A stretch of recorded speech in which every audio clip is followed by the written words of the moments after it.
Nursing education with Sujata চ্যানেলে তোমাদেরকে স্বাগত। আজকে আমি তোমাদেরকে দেখাবো থার্মোমিটারের বিভিন্ন অংশ।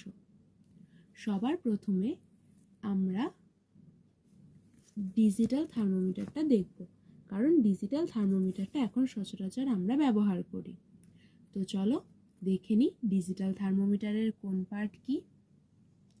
এই যে এটা হলো একটা ডিজিটাল থার্মোমিটার। শুরুর দিকটা যে একটা অ্যাশ কালারের পার্ট দেখা যাচ্ছে, এটাকে আমরা বলি প্রোব অথবা টিপ। নেক্সট এটা হলো ডিসপ্লে উইন্ডো। তারপরে চলে আসছি আমরা পাওয়ার বাটন। এই যে এটা হলো পাওয়ার বাটন। আর একেবারে শেষে এটা হলো ব্যাটারি কভার। এটা এখন আমরা সচরাচর ব্যবহার করে থাকি। এছাড়া যেটা আমরা আগে ব্যবহার করতাম কিন্তু এখন অতটা দেখা যায় না, সেটা হলো ম্যানুয়াল থার্মোমিটার। এটাকে ক্লিনিক্যাল থার্মোমিটারও বলে, যেটা মূলত মার্কারি থার্মোমিটার। পারদ দিয়ে সাধারণত যে উষ্ণতাটা মাপা হয়, এটা সেই থার্মোমিটার। তো এই থার্মোমিটারের একেবারে এই মাথার অংশটাকে বলা হয় মার্কারি বাল্ব। আর তারপরে এখানে একটা ইউ এর মতো খাঁজ রয়েছে, এই খাঁজটিকে বলা হয় কনস্ট্রিকশন। এরপরে এই শুরু থেকে একেবারে এই অবধি অংশটাকে বলা হয় স্টেম। আর যে উপরে টিউব মতো অংশ দেখতে পাচ্ছ, যেটা আমি ধরে আছি, এটা হলো একটা গ্লাস টিউব। এই যে একটা টিউব যেটা এই পুরোটাকে ধরে আছে, আমি যে অংশটা ধরে আছি মূলত এটা হলো একটা গ্লাস টিউব। আর এই যে এই জায়গাটা, এটাকে বলা হয় এক্সপ্যানশন চেম্বার। আর ভেতরে একটা স্কেল লাইন তোমরা দেখতে পাচ্ছ, যেখানে মার্ক করা রয়েছে একটা স্কেলের লাইন, এটা হলো স্কেলস লাইন। আর এর ভিতরে তোমরা দেখতে পাচ্ছ একটা ব্ল্যাক কালারের দাগ, অলমোস্ট 36 অবধি এখন দেখাচ্ছে। এই যে এইটা একটা টিউবের মধ্যে দিয়ে পারদটা অ্যাকচুয়ালি যাচ্ছে। তো যে টিউবটাতে যাচ্ছে ওটাকে বলা হয় ক্যাপিলারি টিউব। আর যে এই যে কলামটা, এই কলামটাকে বলে কলাম অফ মার্কারি। ঠিক আছে, তো এই হলো একটা ম্যানুয়াল থার্মোমিটার। তো এবার এখানে আমরা যেটা বুঝবো বা আমাদের যেটা জানার, সেটা হলো যে এই থার্মোমিটারটা আমরা কি করে ক্লিনিং করব।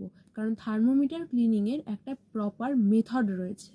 তো এর জন্য আমাদের সবার প্রথমে যেটা লাগবে সেটা হলো কটন।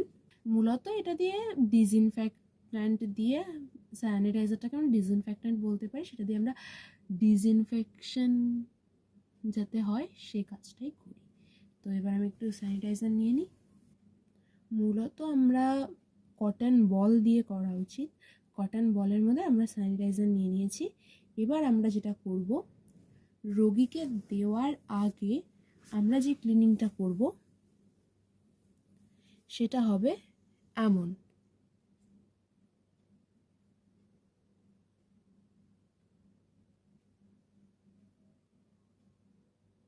সেভাবে স্যানিটাইজ করার পর আমরা এটা রোগীকে দেব ব্যবহারের জন্য।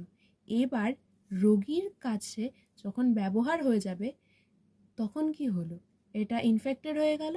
কারণ রোগী কিসে অসুস্থ, কি ব্যাপার আমরা তো জানি না। তো সেক্ষেত্রে আমরা ধরে নেব যেটা ইনফেক্টেড হয়ে গেছে। এবার আমাদেরকে এটাকে ডিসইনফেকশন করতে হবে। তো কি করে করব না, আমরা এটাকে এমন করে ধরে নেব, আর এটার এবার শেষ দিক থেকে এভাবে ক্লিনিং করতে করতে আমরা সামনে চলে যাব। আমরা কিন্তু ওই সামনের দিকটাতে হাত দেব না, কারণ এটা ইনফেক্টেড। সেই ইনফেকশনটা যাতে আমাদের শরীরে না ছড়িয়ে যায়, তাই জন্য আমরা ওটাকে এভাবে ডিসইনফেক্ট করব। তো আমরা কি করলাম না, এই শেষ দিক থেকে, কারণ এদিকে যেহেতু আমরা রোগীকে এটা এভাবে দিয়েছি, তার জন্য কী হলো, এদিকে ইনফেকশনটা বেশি, এদিকে তুলনামূলক কম, তাই আমরা তুলনামূলক কম দিক থেকে ধীরে ধীরে বেশি দিকে, বেশি ইনফেক্টেড এরিয়ার দিকে যাব। তো এভাবে আমি দেখিয়ে দিলাম, তোমরা বুঝতে পারলে। আর ঠিক এই একই রকমভাবে ডিজিটালটার ক্ষেত্রেও আমরা একইভাবে করব। এখন তো ওয়ার্ডে ডিজিটালটাই বেশি দেখা যায়। তো রোগীকে দেওয়ার আগে আমরা কি করব বললাম, মনে আছে তোমাদের? আমরা বললাম যে রোগীকে দেওয়ার আগে আমরা এইখান থেকে ধরে এভাবে স্যানিটাইজ করে রোগীকে দিয়ে দেব। এবার আমি এই থার্মোমিটারটা রোগীকে দিয়ে দিলাম। এবার রোগীর টেম্পারেচার মাপার পর এটা কিন্তু ইনফেক্টেড হয়ে গেছে। এবার এই ইনফেক্টেড থার্মোমিটারকে ডিসইনফেক্টেন্ট করব কিভাবে সেটা দেখো। এই যে এখানে আমরা ধরে থাকলাম, এই মাথাটাতে আমরা দিলাম, দিয়ে প্রথমে এইভাবে করলাম, তারপরে এই যে এইভাবে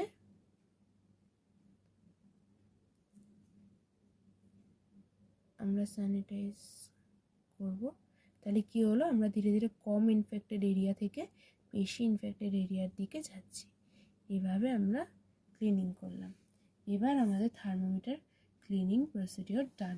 এভাবে আমরা কি করব, থার্মোমিটারকে ডিসইনফেক্ট করব। তো এভাবে তোমরা ডিসইনফেক্ট করবে।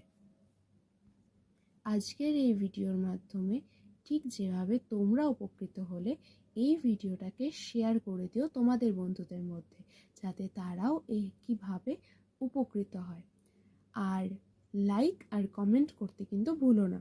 তোমাদের যদি কোথাও কোনো ডাউট থাকে বা তোমাদের অন্য কিছু জানতে ইচ্ছে করে, তোমরা কমেন্টের মাধ্যমে আমাকে অবশ্যই জানিও, তাহলে আমি তোমাদেরকে ঠিক সেই রকমভাবে ভিডিও দিতে পারবো।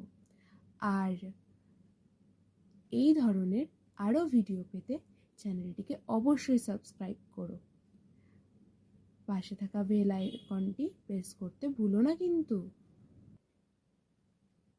গুড বাই বন্ধুরা, দেখা হবে পরবর্তী ভিডিওতে।